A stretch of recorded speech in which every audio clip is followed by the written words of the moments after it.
नमस्कार मित्रांनो, आपण बऱ्याचदा पाहिलं असेल की पोलीस आरोपीला अटक केल्यानंतर गावामध्ये त्याची धिंड काढतात, त्याला एका ठिकाणी उठबशा करायला लावतात किंवा त्याच्यावर काहीतरी त्याला हातकडी बांधून त्याला माफी मागायला लावतात किंवा असं काही पब्लिकली त्याला अपमानित करायचा प्रयत्न करतात. असे व्हिडिओ सोशल मीडियावर तुम्ही पाहिले असताल. तर ही गोष्ट ठीक आहे का, कायदेशीर आहे का? तर नाही, ही गोष्ट एकदम बेकायदेशीर आहे.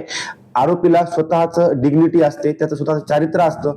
जोपर्यंत शिक्षा त्याला होत नाही कोर्टामार्फत, तोपर्यंत तो एक इनोसंट व्यक्ती असतो. त्यामुळे त्याची पब्लिकली अशी धिंड काढणे, त्याला हातकडी काढून फिरवणे, त्याला अपमानित करणे, हे आर्टिकल 21 भारतीय संविधान याचे जे त्याचा जगण्याचा अधिकार आहे सन्मानाने, याचं उल्लंघन आहे. याबद्दल काही जजमेंट आहेत, तर हे जजमेंट आहे. यामध्ये कोर्टाने सरळ सांगितले की आरोपीला तुम्ही अपमानित करू नका.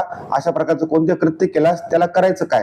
तर आरोपीने काय करायचं? प्रथम माननीय न्यायाधीश महोदय यांच्यासमोर याबद्दल तसं काही घडलं असेल तर सरळ सरळ तक्रार द्यायची आणि त्यानंतर मानवाधिकार आयोग, ह्युमन राईट कमिशन यांच्याकडे याबद्दल तक्रार करायची. होईल काय?